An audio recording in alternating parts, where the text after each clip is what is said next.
آئیں گی، کرم والا فضل والا معاملہ ہوگا، سود آ کر بیچ میں کھڑا ہو جائے گا، سود آ کر بیچ میں کھڑا ہو جائے گا۔ اور اللہ تعالیٰ نے کہا سود لینے اور دینے والوں پر اللہ کا فضل نہیں ہو سکتا، ہم نے مجبور کر دیا ہے ہماری خواہشات کی بنیاد پر۔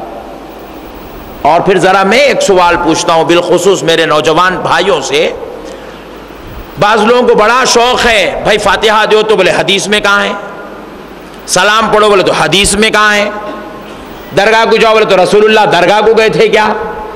یہ نعوذ باللہ یہ بیجا جاہلانہ سوالات کرتے تو بدبختو جو ایسا سوال کرتے ہیں ان سے کہہ رہا ہوں کبھی یہ کیوں نہیں سوچتے رسول اللہ نے کبھی گاڑی لی تھی کیا؟ نعوذ باللہ یہ کیوں نہیں سوچتے بدبختو؟ کیا رسول اللہ صلی اللہ علیہ وسلم نے کہا تھا اپنی 11 ازواج مطہرات میں سے کسی کے والد سے یہ کہا کہ میری طرف سے 200 آدمی آئیں گے ان کو کھانا کھلاؤ؟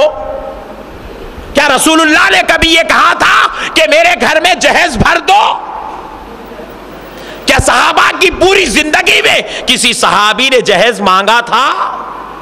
1.5 لاکھ صحابہ میں کسی صحابی نے اب بچی والوں سے جہیز مانگا تھا؟ پھر جب رسول اللہ کیوں یاد نہیں آتے؟ کیا رسول اللہ نے کبھی کوئی پومیز کا رسم منعقد کیا تھا؟ رسول اللہ نے کبھی اپنی ساس سے کبھی کوئی بٹوا جوڑے کی رقم کا لیا تھا؟ نعوذ باللہ ایسا تصور بھی کفر ہے رسول اللہ کے تعلق سے، ایسا خیال بھی کفر ہے رسول اللہ کے تعلق سے، صحابہ کے تعلق سے ایسا خیال گمراہی اور بدعقیدگی کی دلالت ہے۔ جب درگاہ کے معاملے میں رسول اللہ یاد آتے ہیں، فاتحہ کے معاملے میں رسول اللہ یاد آتے ہیں، تو پھر یہ معاملات میں رسول اللہ کو یاد کیوں نہیں کیا جاتا؟ آپ کو معلوم ہونا چاہیے آج شہر کا ایک بڑا علاقہ تباہ اور بربادی کی طرف چلا گیا۔ نوجوانوں غور کرو، ہم یہاں سے اگر باہر نکل کے چلے جائیں، کڑاپا چلے جائیں، گنٹور چلے جائیں، وجےواڑا چلے جائیں، پردوٹور ایک علاقے کا نام ہے جہاں پر ہمارے بیانات ہوتے ہیں، اس علاقے میں ایک لڑکی کو قانون بنا دیا وہاں کے لوگ کہ شادی میں کوئی بریانی نہیں کھلائے گا، کوئی 2 آئٹم نہیں بنائے گا، جہیز نہیں دے گا، کچھ نہیں دے گا، سب منظور کرے۔ بولے اللہ تیرا شکر ہے ایسے مولانا کو روزانہ پیدا کر، اچھے مولانا بھیج دیا۔ بولے خدا کی قسم ہماری بچی کی شادی میں، ہمارے بچے کے ولیمے میں کوئی 2 قسم کا کھانا نہیں بنے گا۔ مگر پیچھے سے ایک نئی گیم نکال لیے وہ لوگ،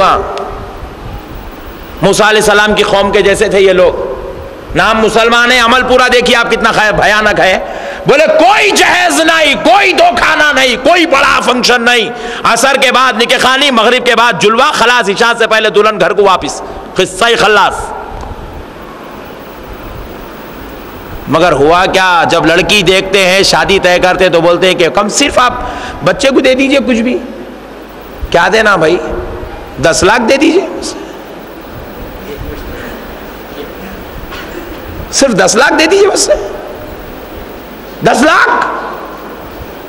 ارے میں بولا میاں ہمارے حیدرآباد میں 10 لاکھ میں 4 بچیاں اٹھ جاتے ماشاءاللہ سے، کچھ بھی نہیں کر رہے نا، ولیمے میں آپ نے پکا رہے ہیں، نکاح خوانی میں کچھ بھی نہیں کھلا رہے ہیں، جہیز نہیں، کچھ خالی 10 لاکھ دے دیے بس، کچھ نہیں، زیادہ نہیں چاہیے آپ کا۔ نعوذ باللہ، اللہم احفظنا من کل بلاء الدنیا وعذاب الآخرہ۔ ایسی بدترین حکمت یہاں چل رہی ہے مسلمانوں کے بیچ میں۔ پھر پیپروں میں آتا ہے کچھ نہیں کرے، بولے کیا سنت کے مطابق شادی کرا دولہا، ایک کھانا کھلایا، ایک جوڑے سے آیا، ایک جوڑے سے لے گیا، پیچھے سے 10 لاکھ لے لیا۔ اب کوئی جوڑے کی ضرورت ہی نہیں ہے، اس کو تے جوڑے لے لیا انہیں۔ ایسی نئی نئی سازشیں چل رہی ہے، اسلام کو چھوڑ کر مسلمان جو ہے یہود اور نصارہ کے طریقے پر نکل چکا ہے۔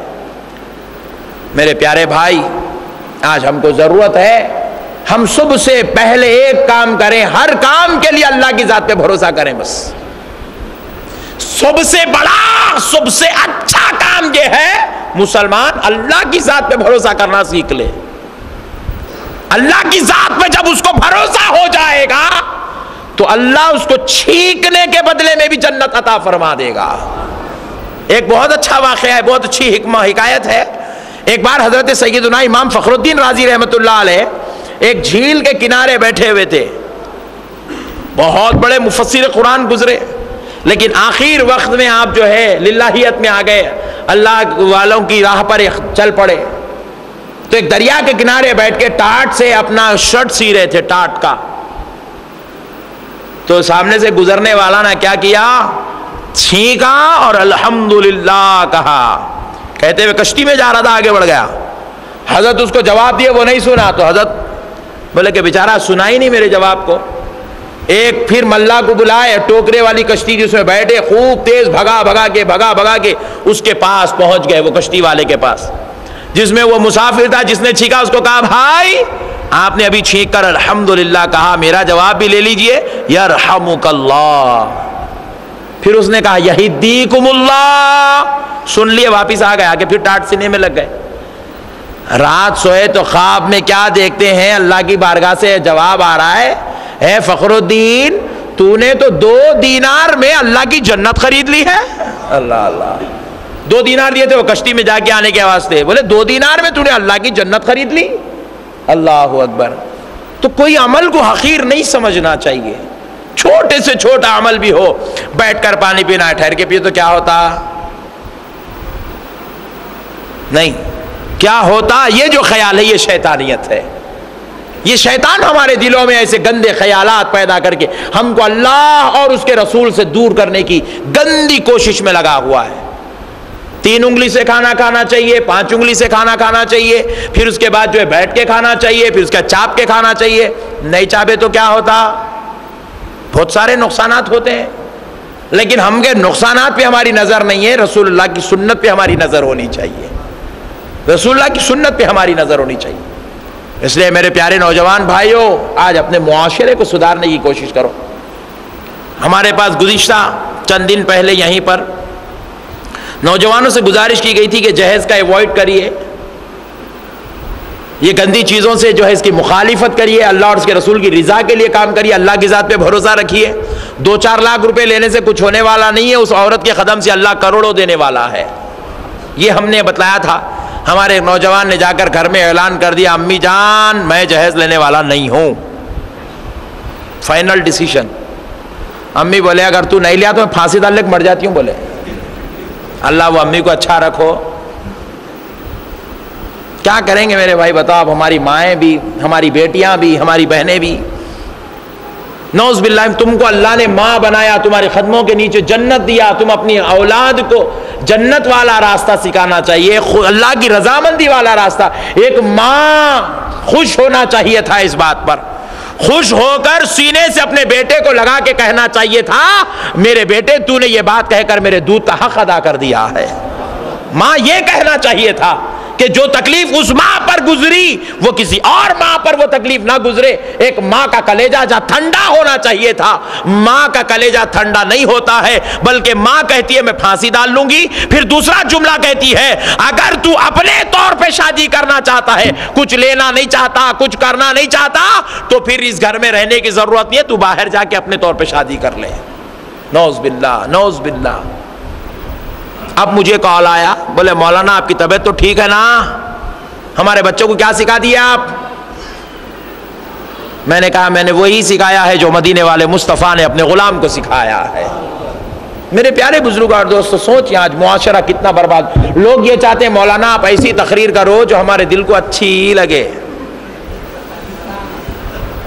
ذرا بھی نہیں چبنا. دیکھو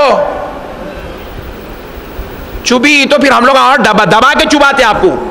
آپ خالی یوں چمٹی لیے تو ہم لوگ انجیکشن دے دیتے آپ کو. چبنا نہیں, ہاں خبردار. اللہ اکبر کبیرہ. ایسا ہے میرے پیارے بھائی, آج معاشرہ بہت خراب ہو گیا ہے. آپ کو معلوم ہونا چاہیے حضرت سیدنا امام بخاری رحمت اللہ علیہ کو, امام بخاری کو, کون ہے امام بخاری جن کی لکھی ہوئی کتاب کو قرآن کے بعد کا درجہ دیا گیا. کہا گیا قرآن کے بعد اگر کوئی مقدس کتاب ہے تو وہ بخاری شریف ہے. ویسے کتاب کے مصنف کو ان کے علاقے سے پتھر مار کر نکالا گیا, پتھر مار کر. بخارا شہر سے جب امام بخاری کو نکالا گیا, جسم پورا لہو لہان, 150 پتھر کے زخم امام بخاری کے جسم پر تھے. اللہ اکبر. پلٹ کر امام بخاری سے لوگوں نے پوچھا آخر بات کیا ہے, آپ اتنے بڑے امام ہیں, آپ پر اتنا بڑا ظلم کیوں ہے؟ امام بخاری نے ایک جواب دیا، میں حق بولنے والا ہوں، حق بولنے والے کا یہی ستم ہوتا ہے، اس کے ساتھ یہی سلوک ہوتا ہے۔ اللہ اکبر۔ دیکھو میرے پیارے نوجوانوں، اللہ اور اس کے رسول کا واسطہ، آپ بتاؤ جی، ایک آخری بات کر لیتے ہیں۔ ایک صاحب کو میں ایک بچی سے 2 کروڑ روپے دلاتا ہوں، میں لگاتا ہوں مشاطہ بن کے رشتہ، 2 کروڑ دلاتا ہوں، کیا کرتا بول میرے بھائی؟ 2 کروڑ روپے خرید کے کھانا ہے نا؟ نہیں، پیسے تو نہیں کھائیں گا نا، خرید کے کھائیں گا تو چاول کھائیں گا، گوشت کھائیں گا، کھائیں گا تو بھی کیا، مرغی کھائیں گا، بکرا کھائیں گا، گائے کھائیں گا، حد ہو گئی تو اونٹ کھائیں گا، اس کے آگے کیا کھائیں گا؟ زیادہ کھا گیا اگر بواسیر کی بیماری ہوں گے تو کیا کریں گا؟ بولو نا بھائی۔ بنایا تو میٹھا کھائیں گا، خوب میٹھا کھا لے، 2 کروڑ میں دلا تو شوگر کی بیماری بھی تو کیا کرتا؟ کھارے آئٹما کھائیں گا، بی پی بڑھ گیا تو کیا کرتا؟ شاہی لباس پہنیں گا، 10,000 روپے میٹر والا جوڑا پہنیں گا تو بھی 8 دن کے بعد 15 دن کے بعد پھٹنے والا ہے ہی چنے۔ ارے یہ میرے بھائی جو کھانا کھائے وہ فضلہ بن کے نکلنے والا ہے، جو کپڑے پہنے وہ پھٹ کے اترنے والے ہیں، تو جو چیز فضلہ بننے والی ہے، جو پھٹ کے اترنے والی ہے، اس کے لیے اللہ کو ناراض کرنا، رسول اللہ کے قانون کے خلاف چلنا، یہ کہاں کی انسانیت ہے؟ اللہ رسول کو ناراض کر لینا یہ کہاں کی عقل مندی ہے؟ اللہ رسول سے جھگڑا مول لینا یہ کہاں کی عقل مندی ہے؟ ذرا غور کرے میرے بھائی۔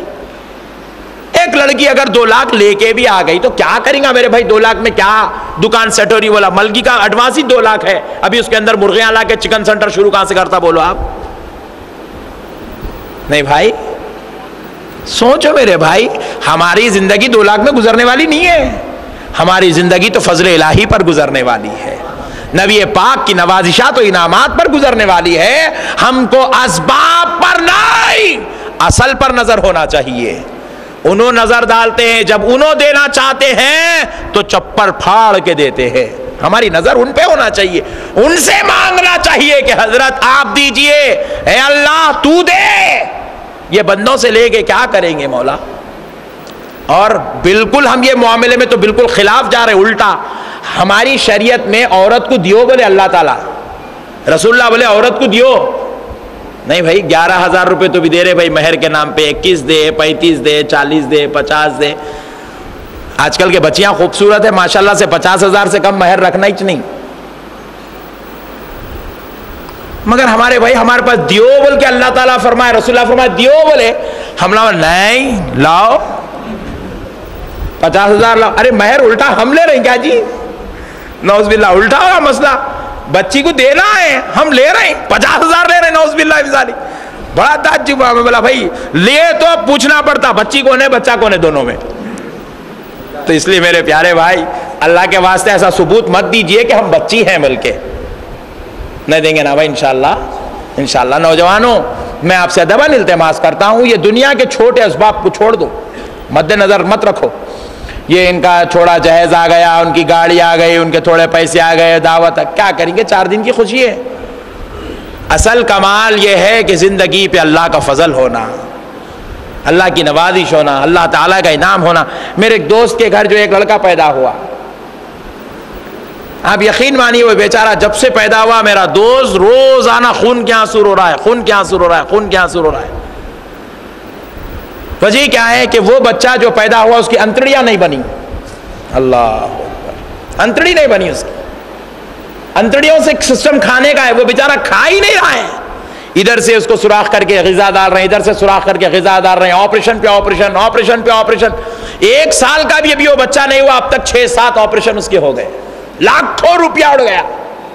تو ہمارا دوست کہتا ہے چلا چلا کر مولانا ہر بیان میں آپ کہیے کہ لوگ اللہ کے بندے ہیں تو اللہ سے اس کی نعمتیں مانگے، اس کی نعمت کی شکر گزاری، نعمت ملنے پر شکر گزاری مانگے، اللہ سے یہ ہونا، وہ 2 لاکھ ہونا، وہ جہیز ہونا، وہ گاڑی، وہ بنگلہ، وہ گھر، یہ جھگڑے نہیں چاہیے بھائی۔ اللہ اولاد دے تو خدا کی قسم مصطفیٰ کا غلام دے، اپنا بندہ دے، بیوی دے تو فاطمہ وہ عائشہ والی سیرت والی بیوی دے، یہ کمال کی بات ہے، اس سے یہ مانگنا چاہیے۔ آج ہم کو دنیا کے مسائل اللہ کیوں پیدا کرتا ہے؟ تاکہ ہم عبرت حاصل کریں، اس سے کچھ سیکھیں، واقعات سے سیکھیں، حالات سے سیکھیں، اللہ کی بندگی، رسول اللہ کی غلامی میں آئیں۔ کوشش کریں گے نا بھائی انشاءاللہ؟ میں امید کرتا ہوں میرے نو میں اگر وعدہ لیا، کون کون نہیں لیں گے جائز بولے تو پورے ہاتھ اٹھاتے، جو لے لیے انہوں بھی اٹھاتے، جو نہیں لیے انہوں بھی اٹھاتے، میرے کو معلوم ہے۔ مگر وہ پوچھنا کمال کی بات نہیں ہے، میں آپ کے دل میں اللہ کی محبت ڈالنا چاہتا ہوں، رسول اللہ کی محبت ڈالنا چاہتا ہوں، اور آپ کا بھروسہ دنیا کے اسباب سے نکال کر خدا کی ذات سے جوڑنا چاہتا ہوں، تاکہ آپ کی شادی ہو تو سسر کے یا دلہن کے پیسوں پر، مال پر بھروسہ رکھ کے نہیں، اللہ اور اس کے رسول کی ذات پہ بھروسہ رکھ کے شادی کی جائے۔ میں کوشش کرتا ہوں اور میں محسوس کر رہا ہوں میرے نوجوانوں کے دلوں میں یہ چیز الحمدللہ سرکار کے صدقے میں اتر رہی ہے، محسوس ہو رہا ہے، تبھی تو مجھے فون آ رہے ہیں ماشاءاللہ سے، تبھی تو پھانسی کی بات ہو رہی ہے ماشاءاللہ سے۔ تو بہرحال میں امید کرتا ہوں میرے نوجوان دوستو، ہمارے مذہب کے کوئی عمل کو بھی آپ کمزور نظر سے مت دیکھو، حقارت کی نظر سے مت دیکھو، اس کو ایک اچھی توجہ دو، اللہ اور اس کے رسول کو راضی کرنے کی کوشش کرو۔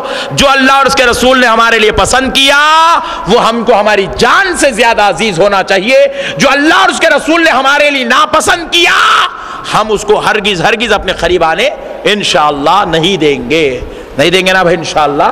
انشاءاللہ اللہ تعالیٰ کی ذات سے امید ہے، رسول اللہ کی بارگاہ میں دعا ہے، اللہ تجھ کو تیرے پیارے حبیب رحمت والے آقا، دونوں جہاں کے داتا، شاہ و مولا رحمت للعالمین صلی اللہ علیہ وسلم کا واسطہ ہے، اللہ ہمارے گناہوں کو معاف فرما دے۔ آج ان کے اخلاص کا، ان کی بندگی کا، ان اولیاء اللہ کی خیر خواہی کا تذکرہ کرتے ہیں، اور پھر ان کے ذریعے سے ہم اپنی زندگیوں میں بھی وہ اخلاص، وہ ادب، وہ احترام، وہ تعظیم، وہ تکریم، وہ خلوص و بندگی، وہ خشوع و خضوع عبادت حاصل کرنے کی کوشش کرتے ہیں۔